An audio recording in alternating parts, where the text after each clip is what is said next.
nós, né, seres humanos, primeiramente, os limites quanto à disponibilidade de recursos naturais. O nosso planeta é finito, isso aí já é uma velha história, né, já é uma coisa muito antiga, desde o século passado, que os seres humanos, a ciência começou a descobrir que existem limites para esse padrão de crescimento econômico, para esse padrão, né, operante aí na lógica internacional, né, que é vigente até hoje. Então, nós temos limites para a exploração de recursos naturais, como água, como minerais, como energia, etc. Limites quanto à alteração da qualidade ambiental, né? Então, os seres humanos tiveram, no século XX, né, experimentaram um crescimento absurdo, né? A quantidade de seres humanos está crescendo no planeta, isso aí indica que haverá um aumento no consumo de recursos naturais e também na alteração da qualidade, porque todo esse consumo ele gera resíduos, né, para a atmosfera, para a hidrosfera e para a litosfera. Então, a gente tem aí uma contaminação, uma alteração dos sistemas ambientais. E o limite ético, né? A gente pensa em sociedade global, em seres humanos, em civilidade, a gente pensa numa evolução, né, do pensamento humano. E essa evolução exige que a gente pense na ética ambiental, né? Nós não somos o centro do universo, nunca fomos. Então, nós interagimos com os sistemas complexos da natureza, fazemos parte desses sistemas e, portanto, temos que pensar também na ética ambiental, né, na manutenção dos sistemas vivos, da biodiversidade, dos biomas, né, para que a gente garanta também a nossa própria sobrevivência. Esse modelo de desenvolvimento global, né, que envolve uma crise ambiental que começa a tomar corpo, ou começa a ser sentida mais ou menos na meados do século XX, né, e que gera a curiosidade dos cientistas em entender essa crise, do que se trata essa crise, por que dessa crise. Essa crise é uma crise de civilização, é uma crise de modelo de desenvolvimento. A gente não pode, dentro de um mundo finito, tratar as coisas de maneira linear. Nós temos que ter um padrão cíclico, assim como a natureza nos ensina. Então, isso tudo gerou uma crise, mas eu gosto de destacar aqui esse pensamento de Dupas, 2008, né, que o capitalismo global gerou duas tensões fundamentais. A primeira é a estagnação dos níveis de pobreza e miséria, né, agravamento de concentração de renda, né, os países periféricos sentem com mais força, né, todo esse processo, né, e, por outro lado, uma crise ambiental sem precedentes, né, provocada por um modelo econômico sucateador de produtos e esbanjador de energia. Então, isso tudo que a gente assiste agora, né? A gente vive num modelo que vive crises cíclicas e existe uma crise ambiental permanente, certo? As crises econômicas cíclicas com a crise ambiental permanente. Então, a gente está no modelo errado, a gente precisa fazer adaptações a esse modelo. Aqui mostra um pouco o mapinha da população que vive abaixo da linha de pobreza no mundo, né, onde está pintado de vermelho mais forte, significa que são pessoas que vivem com uma renda muito baixa, né? Então, a gente tem que verificar esse padrão global aí para entender um pouco da vida, como ela é, da geopolítica global no momento e dessa crise ambiental. Então, problemas como degradação, poluição, aí eu estou mostrando algumas imagens também que vocês podem ver na tela, né? O desmatamento, a poluição dos rios, das águas, das nossas baías, a dificuldade de tratar a questão do lixo, né? Dos resíduos sólidos. Então, tudo isso gerou uma crise de civilização, né? Que é uma crise ambiental que é pautada numa crise de civilização, que questiona essa racionalidade econômica, né? Que está no texto do Henrique Leff. Então, essa racionalidade econômica nos trouxe até uma crise ambiental e a gente precisa repensar tudo isso. E aí eu trago para vocês aqui em 3 colunas, né? Na coluna mais da esquerda, a superpopulação, o consumo, né? O superconsumo, o incentivo ao consumo e a geração de resíduos como um grande problema ambiental a ser enfrentado. Consumo de sistemas ecológicos, né? Tanto em áreas urbanas como em áreas rurais, a gente está assistindo o quê? O desmantelamento dos biomas. Se a gente pegar o caso do Brasil, por exemplo, o bioma mais agredido no Brasil, que é a Mata Atlântica, hoje tem 7 a 10% aí de área remanescente, e hoje a gente tem uma nova fronteira, que é a Amazônia. Que não porque o Brasil é bonzinho que manteve a Amazônia, mas porque o Brasil ainda não encontrou os meios, né, de alcançar essa floresta, e, ao mesmo tempo, a gente também assiste no panorama internacional países preocupados com a preservação da Amazônia ou interessados na preservação da Amazônia. Não preocupados necessariamente, mas interessados na preservação da floresta.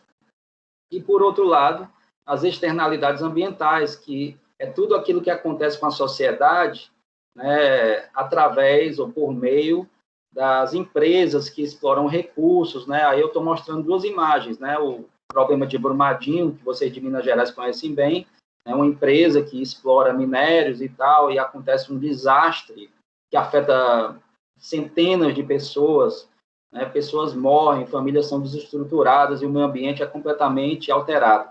E o problema trazendo um pouco aqui para o Nordeste, né? Já que eu estou falando aqui do Rio Grande do Norte, o problema do petróleo no litoral brasileiro, né? O transporte de combustíveis fósseis aí pelo mar, pela nossa zona econômica exclusiva, e causando esse desastre que a gente nunca encontrou culpado. Bom, perigoso desmonte da política ambiental brasileira. Vocês estão percebendo que a minha abordagem quanto ao tema, ela passa muito pela ecologia política, né? Por quê?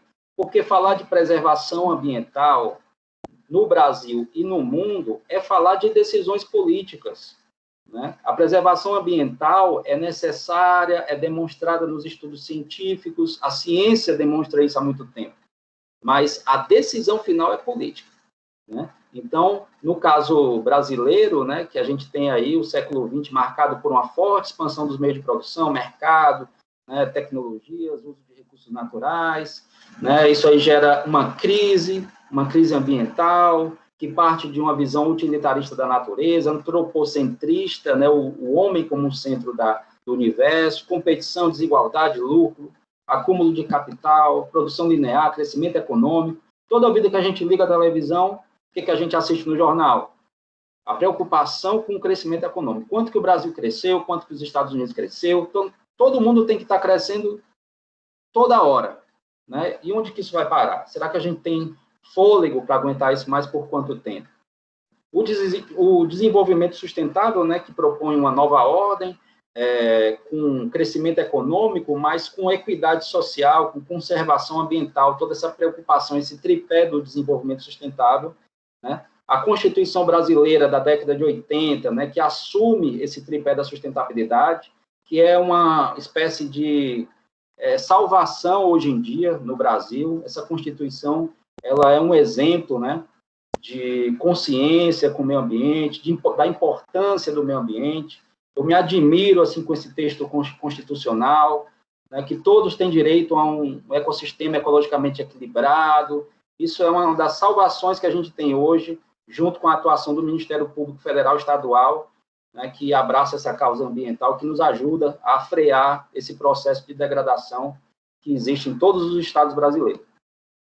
O Brasil desenvolve uma legislação ambiental reconhecida internacionalmente, mas com vários problemas de aplicação, né? Nós temos uma excelente Constituição que dá uma direção muito boa para o Brasil, nós temos um conjunto legal muito interessante, reconhecido, mas que na sua aplicação tem muitas dificuldades.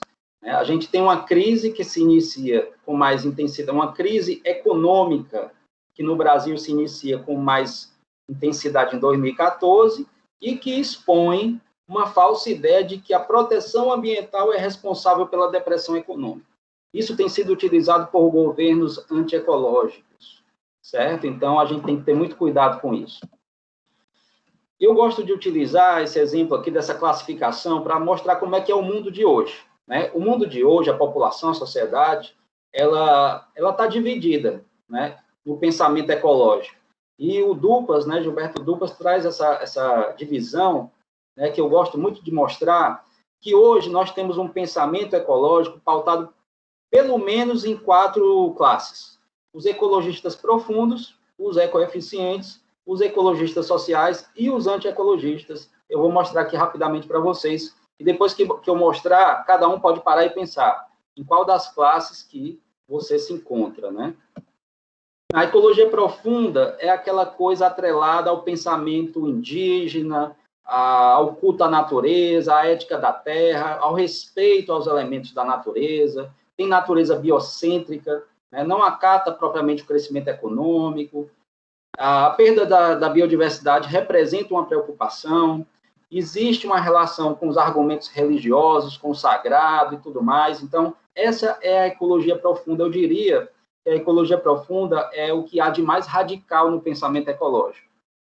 Hoje em dia, algumas pessoas da sociedade têm essa visão da ecologia profunda. E tem um físico muito conhecido, o Capra, né, que ele trabalha muito nessa linha da ecologia profunda na alfabetização de crianças, né, na Califórnia. Os ecoeficientes, né, que, na verdade, com a eclosão dessa crise ambiental, ainda no século XX, o capitalismo, ainda em disputa com o socialismo numa Guerra Fria, e sendo acusado de ser um grande vilão dessa crise ambiental, ele precisa encontrar uma maneira de solucionar esse problema. E ele encontra essa maneira absorvendo, né, essa questão do desenvolvimento sustentável e transformando, né, a preservação ambiental em negócio, certo? Então, além das tecnologias mais limpas, também existe a questão do mercado do carbono, o pagamento por serviços ambientais e muitas outras coisas. Então, é uma linha que contribui para a sustentabilidade, mas que é uma adaptação do sistema, né, a esse novo pensamento global, certo? Os ecologistas sociais, que são aquelas pessoas que estão preocupadas também, não só com o meio ambiente, mas com as pessoas, né, com as externalidades, e aí surge o termo justiça ambiental, ecologismo dos pobres, né? Então, há uma preocupação com essa degradação do meio ambiente, porque se considera que a crise ambiental e a degradação, ela não é bem repartida entre a população. Acredita-se o quê? Que os pobres, né, os povos tradicionais, os indígenas, as populações mais desprovidas de recursos, elas vão sofrer mais com essas externalidades. Então, existe um movimento de defesa dos direitos, né, da justiça ambiental no Brasil e no mundo. E os antiecologistas, né, que é um forte apoio ao setor privado, governos pressionados por meta de crescimento, enfim. Na Índia, os ativistas antinucleares são considerados contrários à pátria. Alguém viu esse filme em algum lugar? Sim, né? Então, a gente hoje, né, passa por um governo dessa linha, né, antiecologista. Isso foi muito impulsionado com a eleição do Donald Trump, que adota essa linha antiecologista no mundo. E aí, mostrar aqui para vocês essas posturas ambientais, como eu disse para vocês desde o começo, a questão da ecologia, da preservação ambiental, é uma decisão política, mais do que tudo, certo? E a gente tem aqui essas 4 linhas, eu trouxe aqui para vocês, mais ou menos, o que eu compreendo em termos de governo brasileiro, né? A gente tem aí, nos últimos governantes que tivemos, né, os ecoeficientes, que é o Fernando Henrique, o Lula e a Dilma, né, que tratavam a natureza com mais ecoeficiência, com mais fortalecimento de órgãos, investimentos em ciência, em tecnologias ambientais. E a gente tem os antiecologistas, que começa com Michel Temer e hoje alcança seu ápice aí com o presidente Jair Bolsonaro, que adota uma linha antiecológica desde o processo de disputa eleitoral, né? E que mantém essa linha, certo? E muito impulsionado e muito espelhado no comportamento antiecológico do Donald Trump. Então, isso com certeza gerou uma preocupação imensa, né, nos ambientalistas do Brasil, nas pessoas que acreditam na utopia do desenvolvimento sustentável, nas pessoas que acreditam na necessidade de uma mudança de pensamento, de percepção, de melhorar nossa ética ambiental, né? Então, aí, quando ele entra, a política ambiental brasileira, ela dá uma guinada, né? Então, aí eu escrevi algumas coisas, mas não teria espaço para apresentar e escrever tudo que se faz contra o meio ambiente dentro dessa política antiecológica, né? Aí eu listo algumas coisas, como o discurso de acabar com o Ministério do Meio Ambiente, discurso contra fiscais dos órgãos ambientais, né, contra as áreas protegidas, contra a política climática, contra as reservas legais, enfim, contra o CONAMA, então, uma série de discursos. Mas eu trouxe esse, que é o mais recente, né, de ontem, né, que o Conselho da Amazônia, né, teve uma reunião, teve alguns estudos, e tem uma proposta, né, de que possam expropriar terras que estejam apenadas por crimes ambientais, né? Então, são pessoas que têm terras na Amazônia que, corriqueiramente, incorrem em crimes contra indígenas, contra a natureza, contra o meio ambiente. Então, existe uma perspectiva de expropriar essas terras, e o nosso presidente é completamente contra, né? Porque a propriedade privada é sagrada, certo? Então, isso aí remete até a pensar as funções sociais e ambientais das propriedades privadas que estão na nossa Constituição, né? Será que as propriedades privadas realmente são sagradas? Você pode fazer o que você quiser na sua propriedade privada? Será que é assim? Claro que não, né? Então, tudo é uma questão de ética, né? De ética ambiental. E o Milarelli coloca no seu livro, né, de direito ambiental, algumas questões que a gente precisa refletir sobre elas. Por exemplo, os empreendedores, na verdade, sempre procuram, dentro dos processos de licenciamento, por exemplo, fazer o mínimo possível para aprovar os seus empreendimentos, e fazer porque é obrigatório. Não é porque o empreendedor, o empresário, ele tem uma visão ecológica, ele sabe da importância, né, da empresa em seguir algum caminho mais sustentável, não. Né? E, ao mesmo tempo, a leniência dos órgãos ambientais. Professor Rodrigo, dá licença, é aos 15 minutos. Já chegou aos 15 minutos? Sim. Tá bom. Então, eu vou seguir aqui para concluir, tá certo? Vou passar 5 minutos. 5 minutinhos, né? Porque você disse que ia avisar com 10, né? Certo, então vou para concluir agora, certo? Então, nós temos essa questão da ética ambiental, inúmeros processos de ocupação em áreas protegidas, como praias no Brasil. Quer dizer, a gente tem uma legislação ambiental interessante? Tem, mas a aplicação dela é precária, porque até hoje as áreas de preservação permanente, as praias, as áreas indígenas vêm sendo atingidas por ocupações e degradação. E aqui eu mostro algumas coisas, o Código Florestal, e entrar nessa discussão do Código Florestal, das APPs, né? Das restingas, né, e dos manguezais, que foi tema de discussão aí na mídia durante um certo espaço de tempo, agora com a revogação da Resolução 303 do CONAMA. Algumas ocupações que eu trago aqui para ilustrar, esse caso aqui muito emblemático, né, para vocês que são de Minas Gerais, talvez não conheçam, mas o Rio Grande do Norte produz o sal marinho, né, que chega à mesa praticamente do Brasil inteiro. São 2 estuários, né, um deles está dentro da bacia do Rio Apodi-Mossoró, que produzem o sal que é consumido no Brasil. Só que essa produção de sal, né, ela é desse jeito aí que vocês estão vendo, dentro de um estuário com manguezais, ocupando APPs, só que é uma produção muito antiga, sim, é uma atividade que tem mais de 100 anos. Só que hoje ela está judicializada, o Ministério Público entrou com ação, o IBAMA aplicou 80 milhões de reais de multas em 33 salinas, e ela está judicializada, e recentemente o setor, né, os salineiros, buscaram, através da política, chegar até o presidente, para que o presidente assinasse um decreto, né, onde ele colocava a atividade salineira como de interesse social, que é uma das possibilidades de ocupar a área de preservação permanente. E ele assinou o decreto, né, para mostrar também como essa questão ambiental, da preservação ambiental, é política também. Né? Ocupação de restingas, que nunca deveriam ter sido ocupadas, com leniência de órgãos ambientais, né? Ocupações de tabuleiros. Né? Aqui em Natal, a gente está passando por um processo de revisão do plano diretor, e a cidade que conseguiu resguardar a sua orla dos grandes edifícios, hoje está discutindo a liberação de prédios de até 100 metros de altura, na beira da praia. Né? Quer dizer, um retrocesso de pensamento imenso.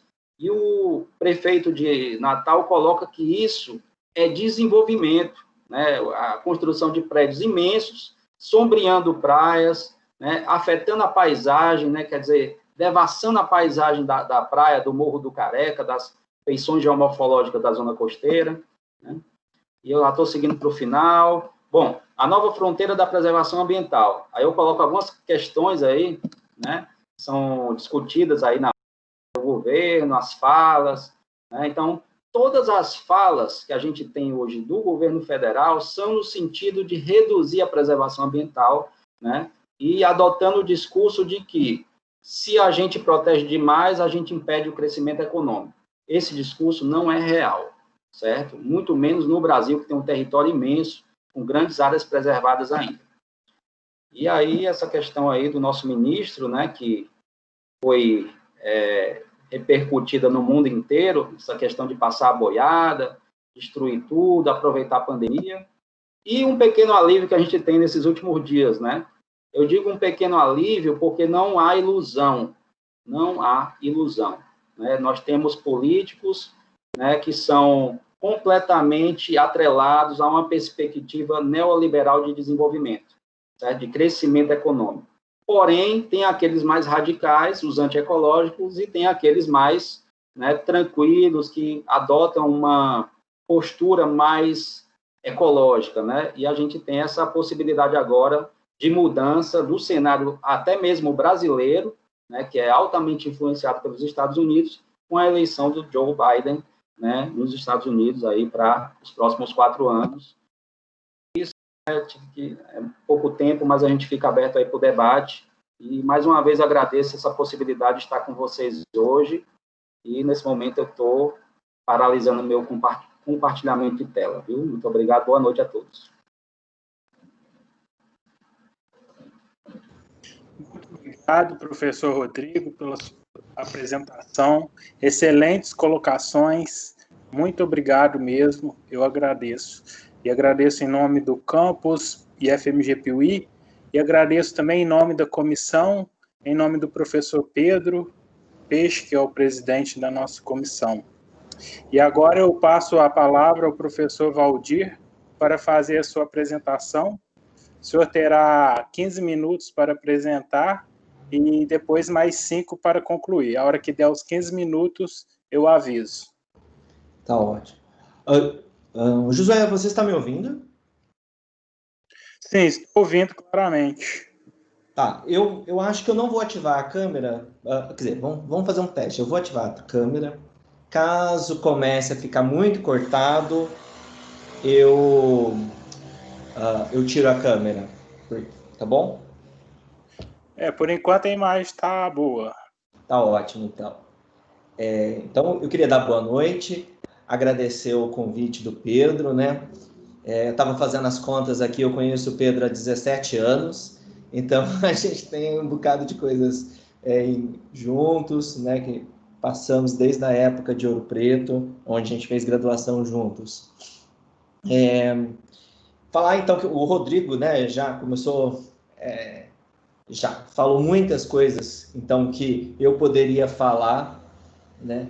E então, assim, eu vou tentar fazer uma fala mais sintética, não vou usar slides, mas vou tentar então amarrar algumas coisas então já apresentadas pelo Rodrigo, de forma então a entrar o que eu considero alguns pontos chaves sobre as fronteiras, né, da preservação ambiental. Se a gente pega o histórico, né, do movimento ambientalista, sobretudo a partir dos anos 60, né, com o livro Primavera Silenciosa, como um marco, né, escrito pela Rachel Carson, né, que denuncia a contaminação pelo DDT nos Estados Unidos, né, até um nome poético, né, que Primavera Silenciosa é relacionado com a perda de biodiversidade, sobretudo pássaros, naquele momento. Então a primavera, né, marcada pelos cantos dos pássaros, passou a ser silenciosa, né. Então, esse momento marca, né, tanto a percepção, né, do que estava acontecendo com o ambiente, então o que a gente passou a chamar de crise ambiental, né, a existência aí de problemas sérios e relacionados, e também a ampliação de movimentos, né, em prol do ambiente. Claro, movimentos de direita, de esquerda, né, mas aí todo um histórico de um debate que, de fato, influenciou muito o nosso planeta, a nossa história, né? Pensando, então, que essa crise ambiental, ela vai se acirrando ao longo dos anos, né? E também a gente tem além da crise crônica, também temos muitos acidentes, né, que marcam, então, a mudança nossa, algumas mudanças, né, em relação ao meio ambiente. Alguns desses acidentes, sobretudo nos anos 80, Chernobyl, muito famoso, né, esse acidente nuclear. A gente tem um acidente uma explosão, né, em Bhopal, na Índia, numa fábrica de fertilizantes, que foram milhares de mortes. A gente tem dois casos no Brasil, né, que é a contaminação por césio 137 em Goiás, 87, 86, né, com material radioativo, que teve ali um impacto um pouco mais local, mas ceifou algumas vidas. E, por exemplo, agora há pouco mesmo, eu estava em Cubatão, agora eu estou em São Paulo, mas mais cedo eu estava em Cubatão, e lembrando, né, que nos anos 80, Cubatão, devido à poluição, sobretudo pela indústria petroquímica, começou a nascer crianças sem cérebros, né, anencéfalas, e isso por contaminação ambiental, né.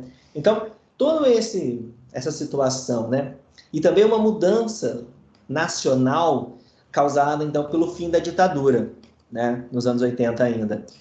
A ditadura tinha uma visão de desenvolvimento, né, que pode ser caracterizada, sobretudo, em duas situações. Uma, da degradação ambiental, por exemplo, com a abertura da estrada transamazônica, né, então você abre uma avenida de desmatamento, né, e também o discurso brasileiro de que a gente estava aceitando, né, sem nenhuma resistência, indústrias poluentes, né? Então, até mesmo a situação do DDT, ele foi proibido no Brasil faz, sei lá, 5, 10 anos, né? Então, mostra como também a gente demorou um pouco para engrenar nessa discussão.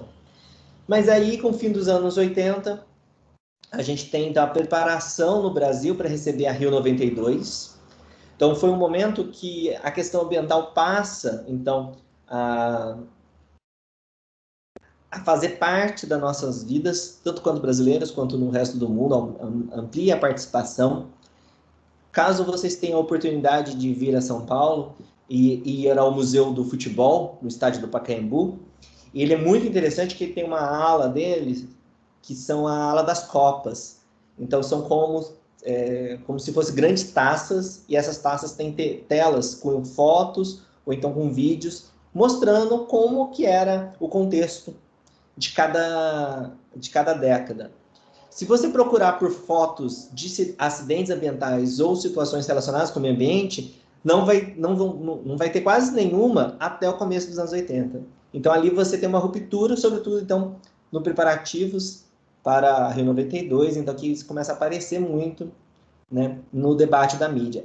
E esse debate da mídia é essencial, né, tanto para que os políticos sejam pressionados, né, para a inserção da temática ambiental na nossa legislação. Isso aconteceu na Constituição, em 88, mas ao longo dos anos 90, a gente tem o desenvolvimento de leis complementares à Constituição e à Política Nacional de Meio Ambiente, né?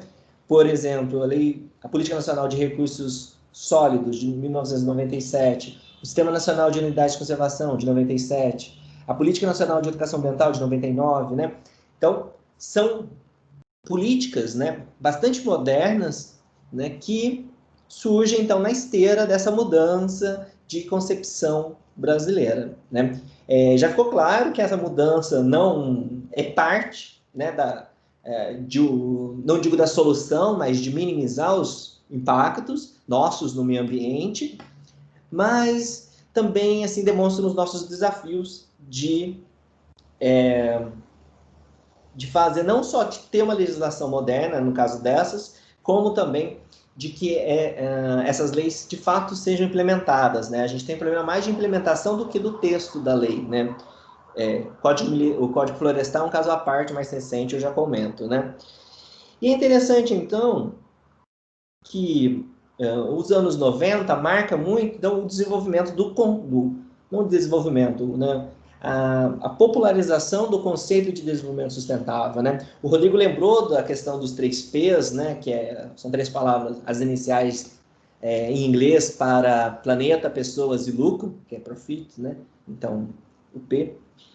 E é interessante que esse modelo é assim, ele foi criado dentro de um contexto da gestão ambiental em empresas, né? Então, esses 3 aspectos da sustentabilidade ou do desenvolvimento sustentável são vistos como os lucros, né? Lucros que as empresas podem gerar, um lucro, então um lucro social, um lucro para o planeta e o lucro econômico, né? O econômico de fato. Essa visão, assim,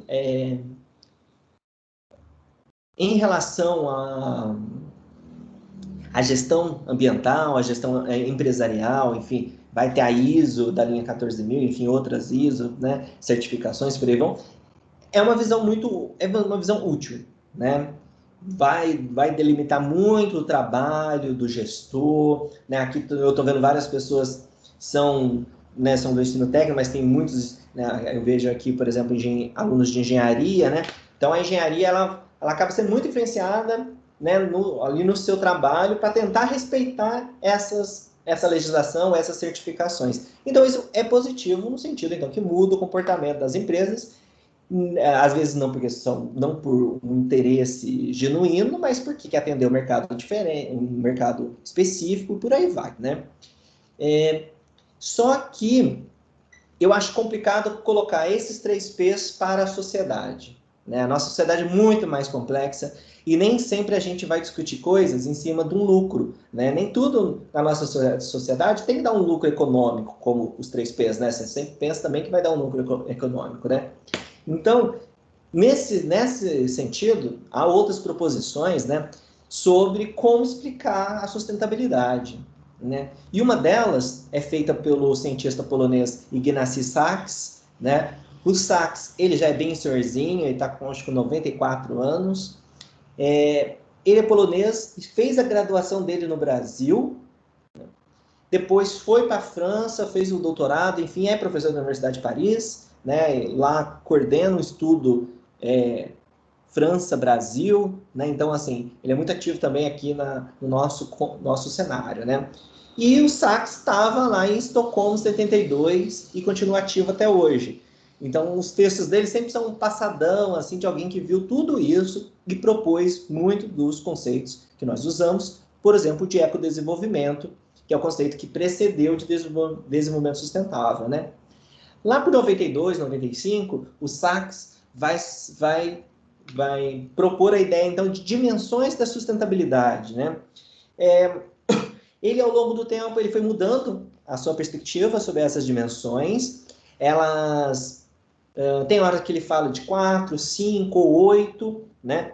Mas o importante, vou só citá-las, ele fala uma que é social, a cultural, né? Às vezes a gente não pensa que uma solução sustentável tem que ser culturalmente aceita, né? Então, por exemplo, a gente fala, em tal país tal coisa deu certo, né? Não quer dizer que vai dar certo aqui, não quer dizer que uma solução do Nordeste vai dar certo no Sudeste, né? Porque também há questões culturais que devem ser levadas em conta. Se vocês quiserem, depois eu posso explicar um pouco mais da experiência que eu tive em Timor-Leste sobre isso, né?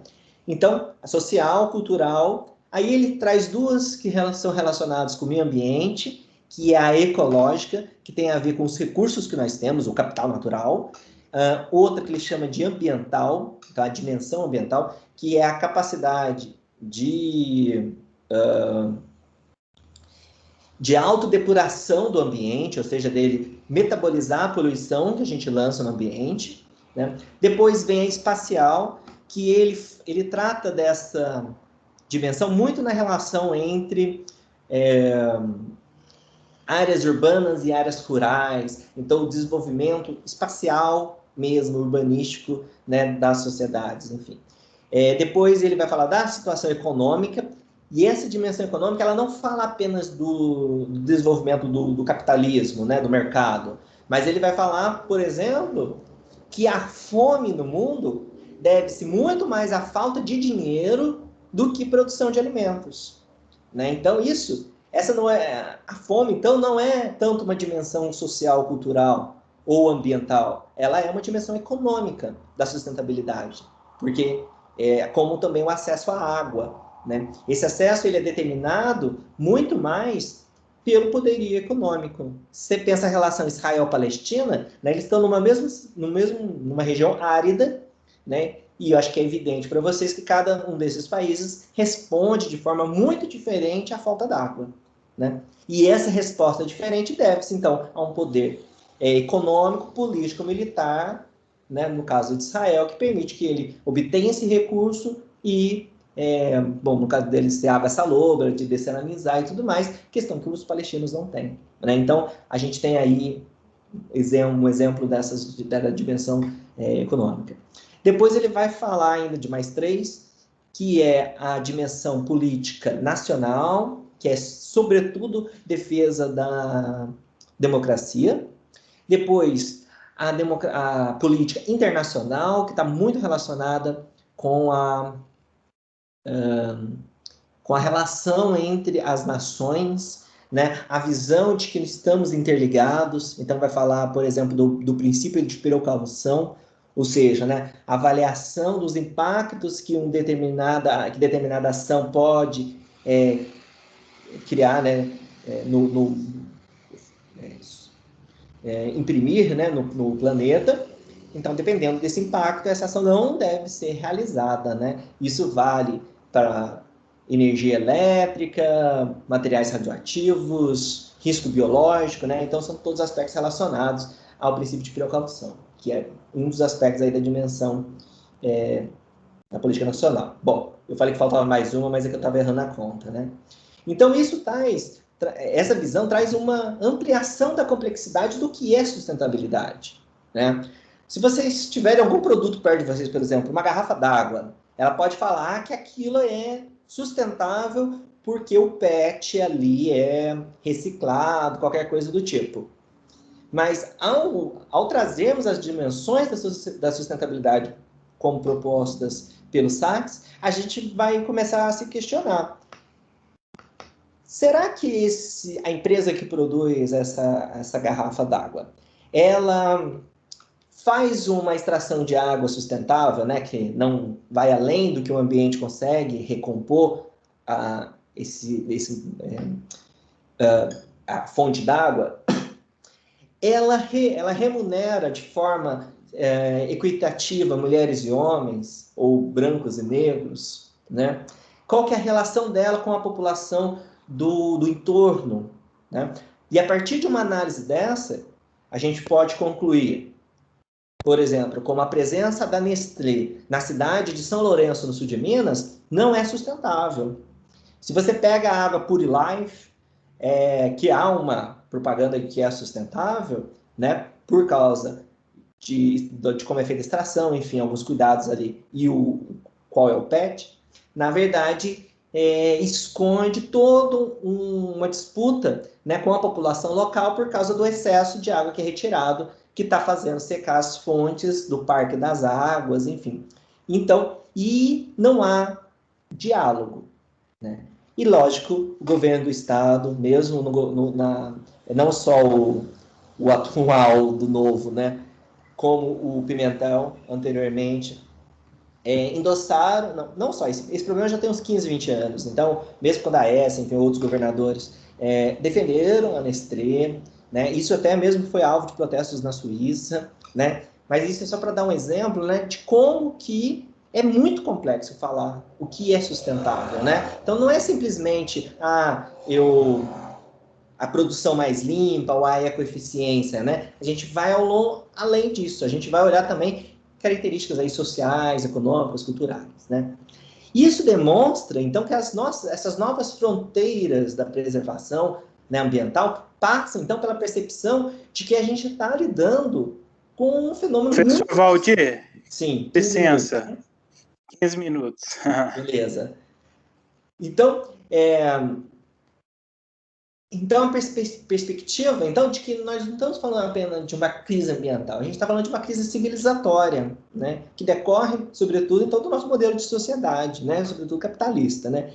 E isso, eu vou só citar alguns aspectos que é interessante que vocês pesquisem, procurem saber, que são assuntos bastante discutidos, que é, por exemplo, a existência de limites planetários, ou seja, é uma perspectiva de um grupo de Estocolmo bastante interessante, que demonstram algumas áreas assim, de atenção para o funcionamento do planeta Terra, né? Também a visão dos serviços ecossistêmicos, então, que no Brasil tem virado, no mundo de forma geral, no Brasil também, tem sido alvo de políticas públicas, né, de você retribuir um produtor rural, enfim, alguém, porque tá contribuindo de alguma forma para a conservação do ambiente. E o conceito também de antropoceno, né? A visão de que a humanidade assumiu um papel de força geológica, portanto, ela altera fortemente o planeta, e isso está sendo marcado, inclusive, na estratigrafia, por isso uma nova era geológica, né, falando bem resumidamente. E os nossos novos desafios, a gente tem alguns exemplos agora, né? Tem os incêndios no Pantanal, né?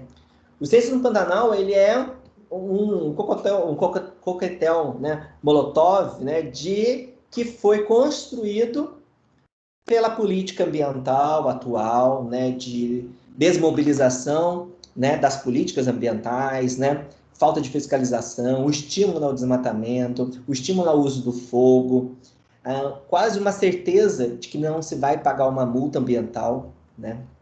Então, esses são aspectos que são, na verdade, são políticas de Estado, não de governo, né? Feitas pelo governo Bolsonaro.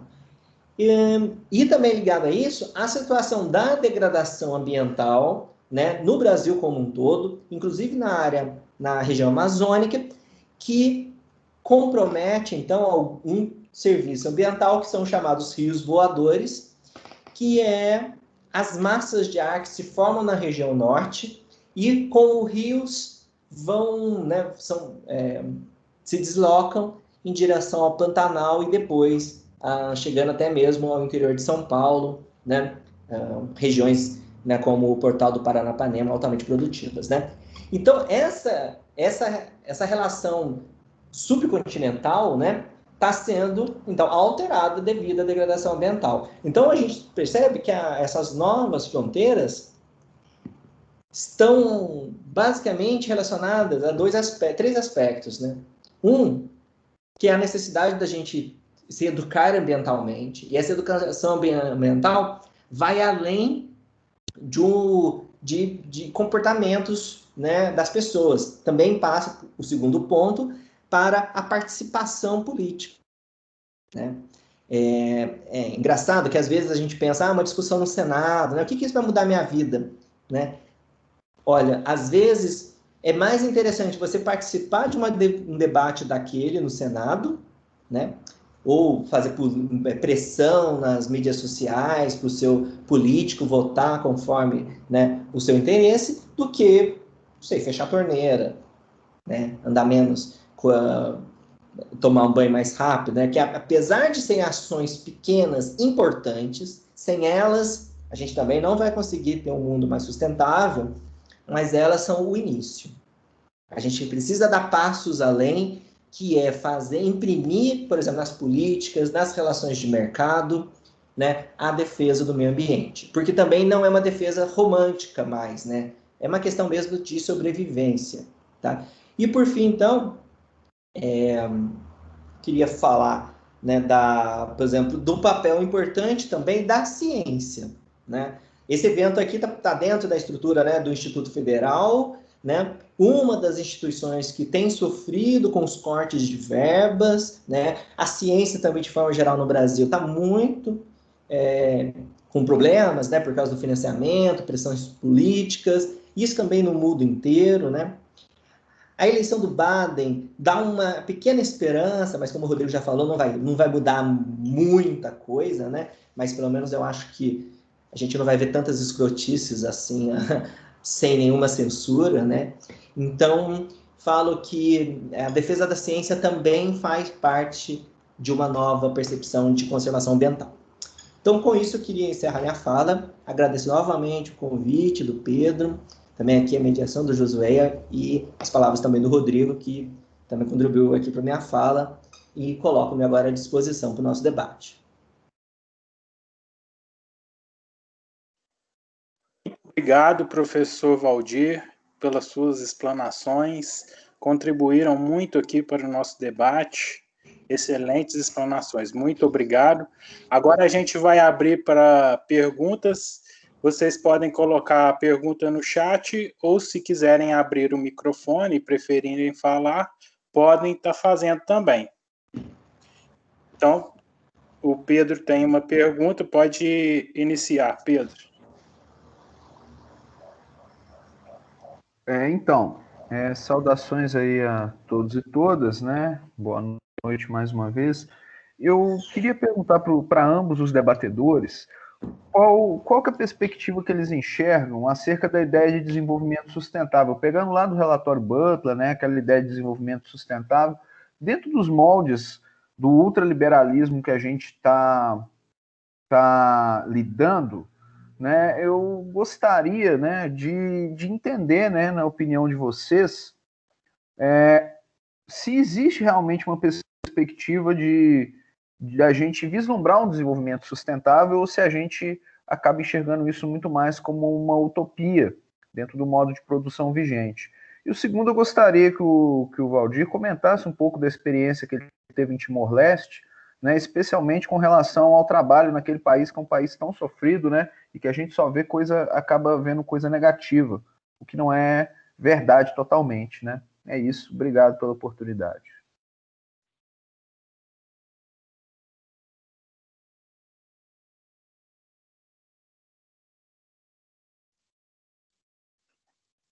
Professor Valdir, professor Rodrigo, quem gostaria de responder primeiro?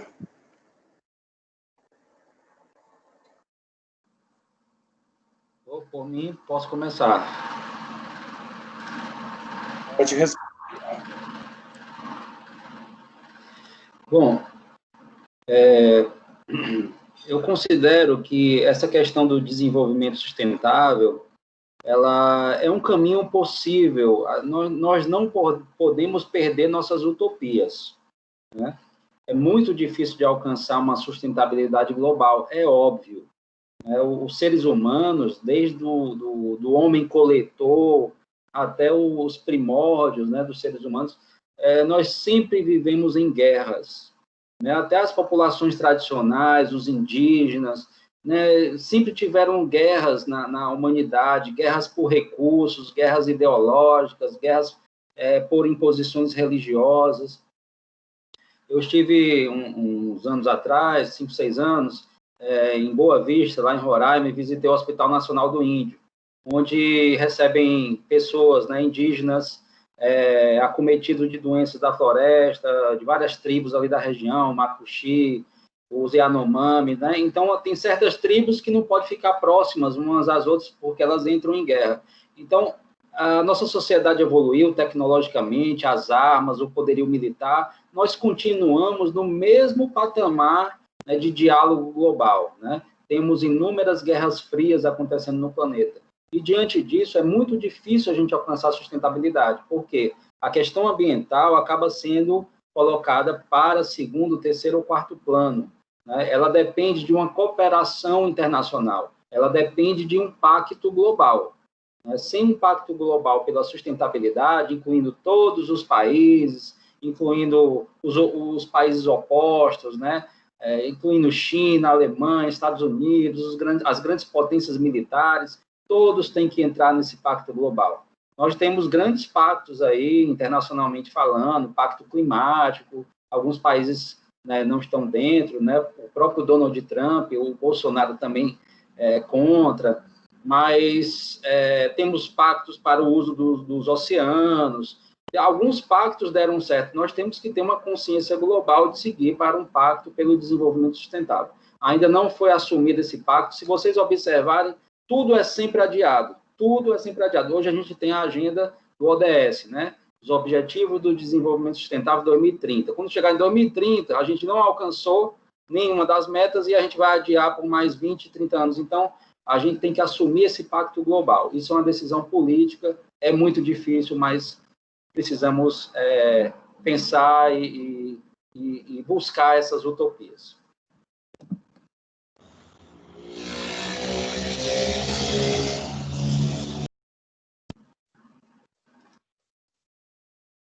Professor Valdir?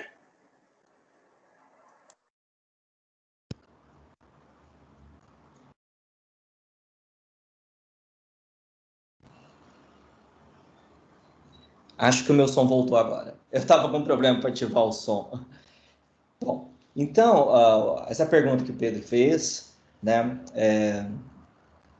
eu acho que eu fiquei... Bom, eu lembro quando a primeira vez que eu li o livro Sociedade em Rede, né, do Manuel Castells, né, que é um sociólogo espanhol que, por sinal, atualmente é o ministro da Educação espanhol, né, e o Castells, ele vai falar, né, de como que muitos movimentos, a contribuição, né, de muitos movimentos sociais para a sociedade, enfim, o que levou a sociedade em rede, por aí na internet e tudo mais.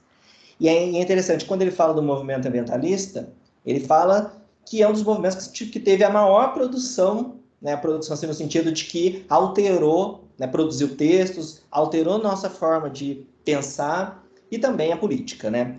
Então, eu acho que a gente tem uma marca muito grande, né? A própria proposição do desenvolvimento sustentável, eu sempre olhei assim, claro que a gente não vai ter uma visão muito ingênua, né? Mas, né, a visão mesmo de pacto, uma visão muito importante de retórica, né? Uma retórica, né, de que a gente precisa, então, não só falar do recurso, né, do lucro, mas também falar de outras questões relacionadas, né? Então, desse ponto de vista, eu acho bastante positivo, né? Claro que a gente não pode desconsiderar que que o desenvolvimento sustentável, a própria sustentabilidade, são assuntos aí em disputa, né? Se a gente a gente pode fazer análise do discurso, né? E ver dos usos desses discursos e tudo mais, né? Então, sempre pensar que a gente tem que olhar isso com certa esperança, né? De que, enfim, de fato, essas questões sejam implementadas, mas com cuidado também para não ser enganado, ainda mais em tempos políticos bastante complicados, né? Como o Rodrigo falou, eu acho que a gente avançou em muitas áreas, né? Eu sempre falo, por exemplo, com o buraco na camada de ozônio, né? Que foi um problema muito sério nos anos 80 até os anos 90, e a partir do Acordo de Vancouver, né, ele começou a ser combatido, a redução dos gases CFC. Então, é um problema hoje em dia um pouco menos complexo, né? Menos... Então, tipo, né, um impacto tão incisivo no nosso dia a dia. Claro que depois disso tem a piora das mudanças climáticas, né? Então, tivemos um problema pior depois, né? Mas eu acho que muitos colegas da área de educação ambiental criticam muito o conceito de desenvolvimento sustentável. Eu acho assim, que é um conceito que tem vários usos. Eu acho que a gente tem como fazer um uso mais produtivo desse conceito, né? Acho que também não é jogar toda essa discussão fora, mas de fato, né, analisar os debates, os discursos e ver o que a gente pode tirar positivo disso. Bom, queria falar então um pouco do Timor-Leste, como o Pedro pediu, e eu também falei um pouco na minha fala, né? Eu fui dar aulas em Timor-Leste em 2012. Lá, como ex-colônia portuguesa, ainda se fala um pouquinho de português, e a minha atuação lá foi um projeto deles, né, da Universidade Nacional de Timor-Leste, de eu fornecer aulas em português. Então, foram contratados professores portugueses e brasileiros, sobretudo nesse projeto, brasileiros, né? O Brasil tinha, né, vou falar que não existe mais, assim, praticamente, mas teve uma cooperação oficial, né, mas era mais voltado para a formação de professores e educação básica. O projeto que eu fui, que é um projeto timorense mesmo, né, foi voltado para o ensino superior, né. Enfim, eu acho que 2 pontos chamam muita atenção. Um, que é a perspectiva de um país tão pequeno, frágil, porque eles têm um clima de monções, então eles têm período seco também. Então é incrível, você está na praia com um período seco, né? E é uma situação assim bastante complexa, assim, até de entender, né? Porque eles têm 6 meses do ano muito secos e depois 3, 4 meses do ano com muita chuva, sabe? Então, um clima assim bastante complicado. Eles já sofrem com questão de mudanças climáticas, com o aumento do nível do mar, destruição de algumas praias, né? Então, essa questão ambiental, quando eu fui dar aula, a minha tentativa era, então, de tentar mostrar para eles como que eles também estavam susceptíveis, né, a esses problemas ambientais. E lá tem uma questão que eles têm dinheiro por causa do petróleo, né? Então, como que esse petróleo pode ser gasto, né, de uma forma mais adequada e também menos susceptível às disputas entre os países, né? Porque na cooperação internacional, às vezes as pessoas acham que é uma coisa muito de bom coração, mas ela também está na lógica do mercado, né? Então as pessoas vão lá, por exemplo, a cooperação brasileira na África é muito em cima da Embrapa, mas também numa questão de ampliação do poder econômico, né, nacional. Então, enfim, para a gente pensar um pouco nisso. Eu acho que o Timor-Leste tem lá seus desafios muito grandes, mas eu acho que uma coisa bastante interessante que a gente pode aprender muito com eles, é a participação política, né? Eu lembro de ter visto debates da associação de alunos, debate de 6, 8 horas, né? Então, são uma situação que a gente não vê facilmente no Brasil, né? Bom, eu queria, então, só comentar um pouco o que a Bárbara perguntou, que ela queria que eu falasse um pouco mais da dimensão política da educação ambiental, para além das ações individuais, né? Essa é uma temática complexa, apesar de parecer simples, ela é complexa, até abordei um pouco isso na minha tese, né? Mas a ideia, assim, o que eu tenho falado, é que a gente tem níveis de atuação, né? Fechar a torneira, né, gerar menos lixo, usar o transporte coletivo e tal, são práticas individuais, elas são essenciais. Sem elas, a gente não tem sustentabilidade. Só que elas são ações, né, dado o tamanho dos nossos problemas ambientais, elas acabam sendo situações muito pequenas. Então, a gente precisa de ações que ampliam a dimensão individual. Então, inicialmente, a gente fala de uma dimensão, então, que vai estar relacionado com as famílias, né, com a rua, o bairro, e ampliando isso para a cidade, o município, né, o estado, o país, e aí uma participação planetária, né? Por isso que a eleição do Biden não é uma coisa insignificante, porque a política nacional e internacional dos Estados Unidos influencia a nossa, né? Assim como nossas políticas entram também no jogo das nações, né? Então, é isso que eu falo desse outro passo, né? É um passo político, né? Então, participar dos debates, saber o que está acontecendo, também é uma atuação ambiental relevante, importante, né? Por exemplo, na época do Código Florestal, que foi votado em 2012, teve alterações depois, a participação ambientalista e da ciência foi muito grande, né? Eu falo que fui bastante ativo naquele momento. A gente conseguiu brecar muitos problemas ambientais que estavam sendo reconhecidos na lei, né? Então, essa atuação é muito importante. Então, assim, não é nem deixar um lado e só olhar o outro, é olhar ambos, né? Acho que era basicamente isso que eu tinha para falar. Muito obrigado, professor Rodrigo, professor Valdir, pelas suas respostas. Esse tema de meio ambiente é um tema muito importante, né? Visto que praticamente tudo que a gente necessita vem do meio ambiente, né? E se não preservar, como é que a gente vai ter no futuro? Professor Rodrigo, o senhor gostaria de complementar mais alguma coisa sobre as perguntas? Bom, queria agradecer aí a participação, acho que a gente está chegando ao final, é isso? Não, é só a pergunta anterior da Bárbara, não, se o senhor gostaria. Não, então não tenho nenhuma complementação não. Então, a Ívila, ela está perguntando se pode ter acesso aos seus slides. Posso mandar para vocês, sim, com toda certeza. Vocês me mandam um e-mail que eu... Aliás, eu acho que eu já tenho um e-mail, né?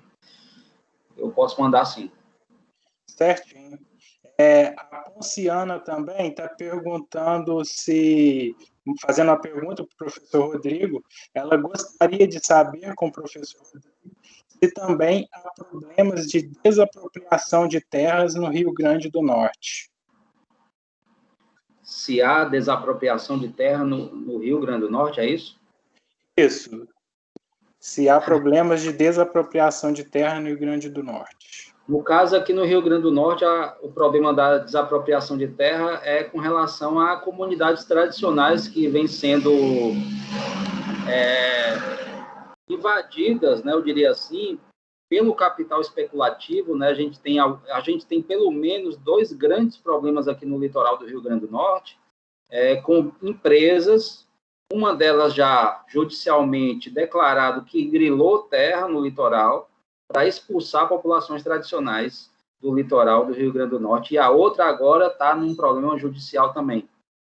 2 comunidades centenárias de pescadores que ocupam áreas que antigamente não tinham valor nenhum no litoral do Rio Grande do Norte, onde elas se refugiaram, porque geralmente são indígenas, são negros, populações mais pobres, que vão para o litoral em busca de ter uma sustentação, uma soberania alimentar, água doce para beber, um peixezinho para comer, e plantar, criar alguns animais, negligenciadas pelo Estado brasileiro durante séculos, né, que desenvolveram mecanismos e conhecimento tradicional para poder sobreviver nesses ambientes, né, e hoje, com a modernidade e a chegada de novas formas de uso do litoral, né, os interesses especulativos, por exemplo, eu vou dar um exemplo aqui no Rio Grande do Norte, é líder em produção de energia eólica no Brasil.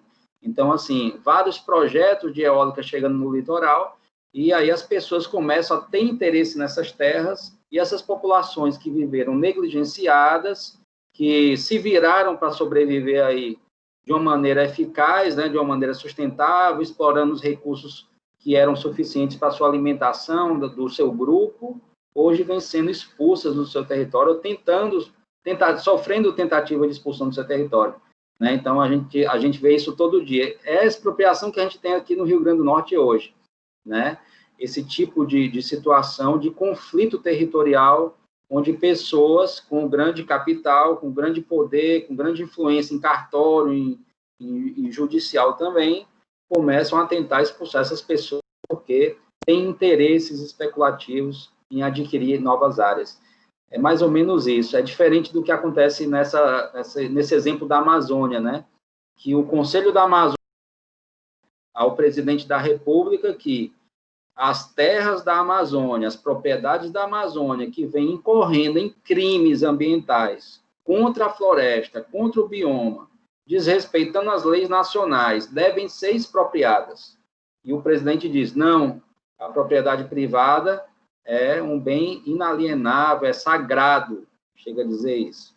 Então, essa é a diferença, né, da expropriação de um canto para o outro.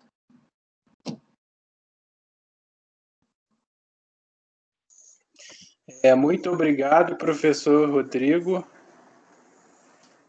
A Rosângela Rodrigues falou isso, expropriar e desapropriar. Eu tenho uma pergunta aqui, professor Valdir e professor Rodrigo.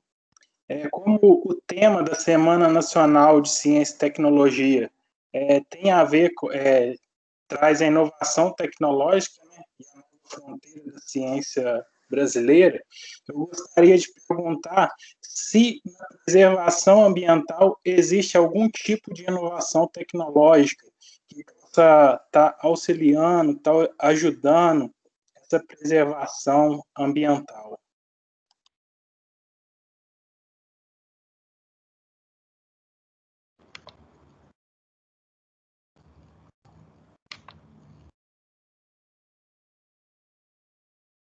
Falar, professor? Quer falar, professor Valdir?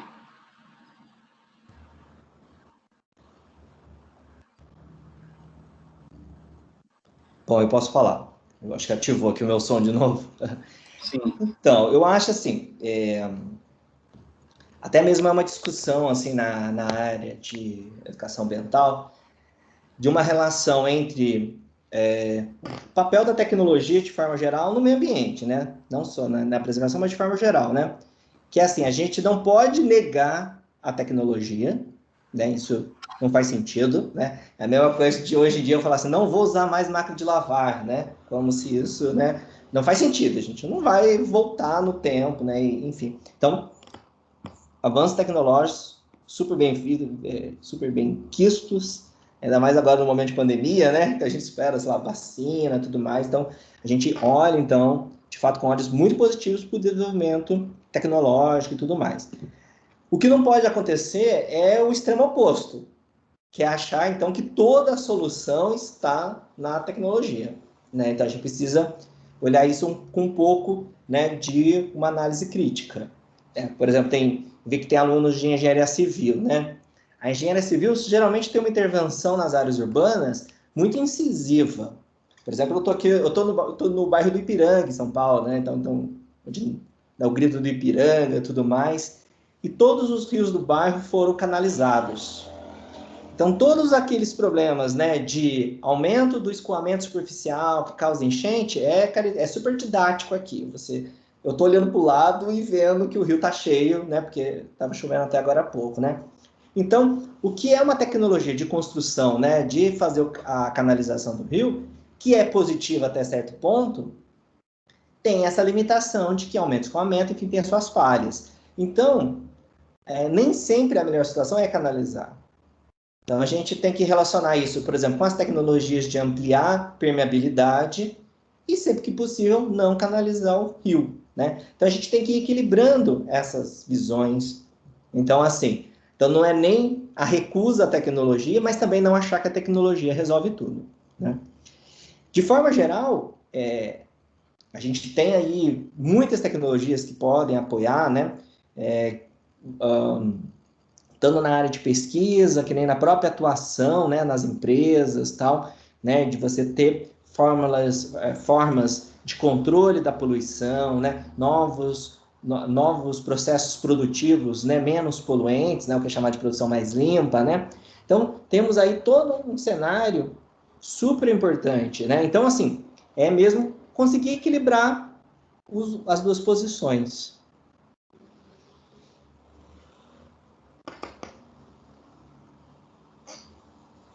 Se o Rodrigo quiser. Pronto.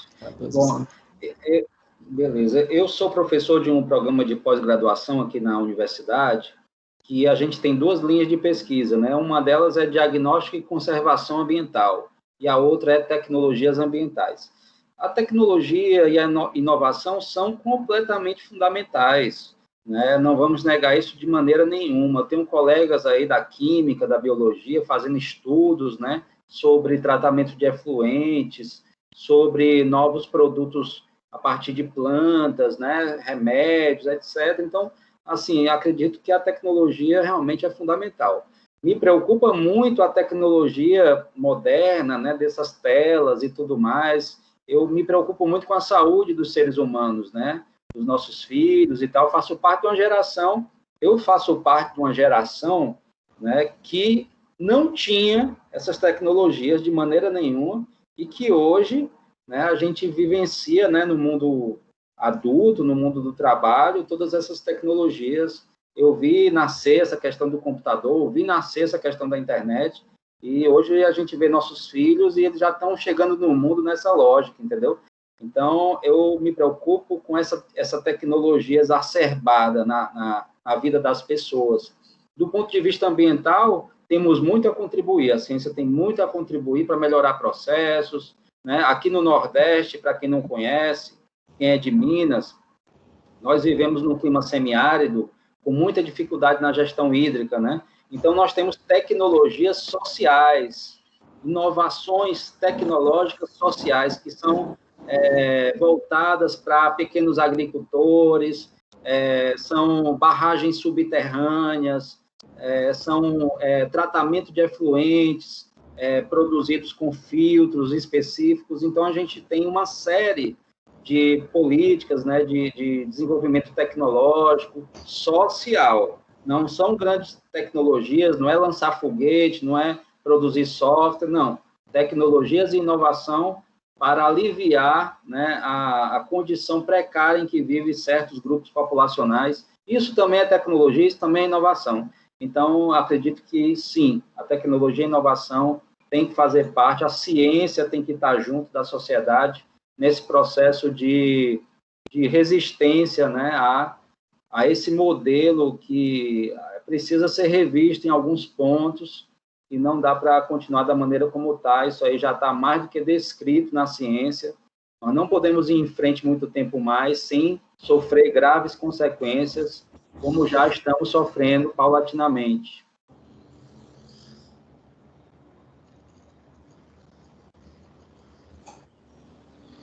Obrigado, professor Valdir, professor Rodrigo, pelas respostas muito contributivas. E, a Ponciana agradeceu ao professor Rodrigo, que elucidou a sua dúvida. A Rosângela Rodrigues gostaria de agradecer ao professor Rodrigo por mostrar a diferença de expropriar e desapropriar. Importantíssima essa diferença. A professora Bárbara, excelente colocação do professor Valdir. O professor Pedro Camargo, altíssimo nível de debate, nossa semana está show de bola. A Ponciana, parabéns a todos pelo evento. Alguém tem mais alguma pergunta?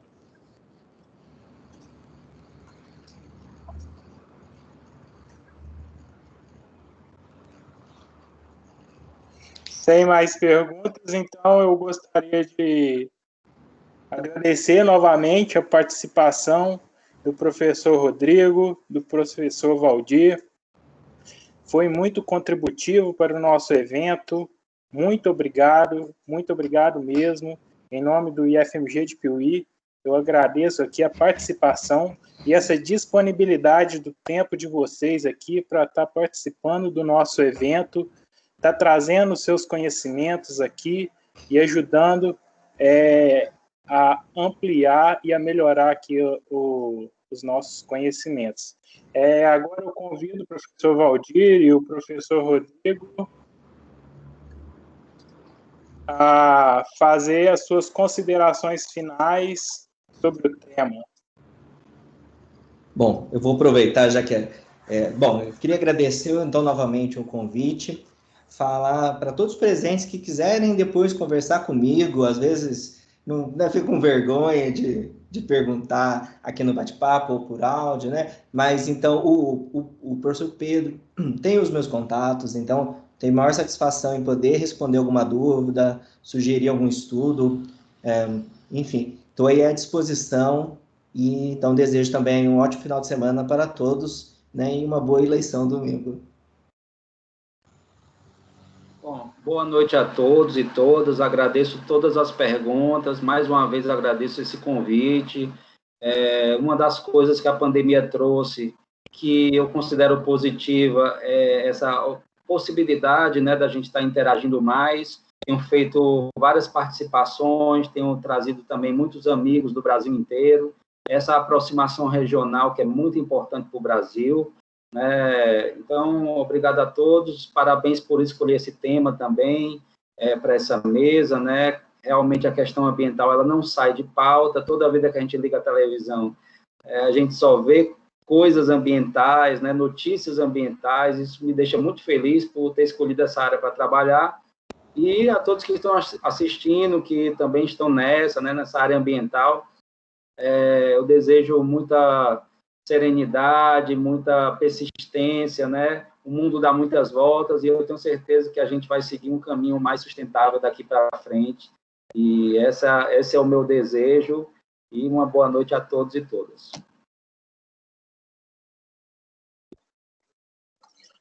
A Ívila agradece o excelente debate. O Ricardo também parabeniza pelo debate. Rafael Costa, obrigado, muito show. E como não temos mais perguntas, gostaria de convidar aqui o professor Pedro Luiz Teixeira Camargo para estar fazendo o encerramento da nossa Semana de Ciência e Tecnologia, que foi uma semana de sucesso. Tivemos participações de pessoas de várias partes do Brasil, o pessoal participou. Eu estou muito agradecido, agradeço a todos aqui que estão assistindo esse debate, assistiram aos outros debates, ao minicurso. Muito obrigado a todos e convido aqui o Pedro para estar fazendo o encerramento da nossa Semana de Ciência e Tecnologia. Então, gente, é assim, é uma satisfação muito grande como se deu essa Semana de Ciência e Tecnologia.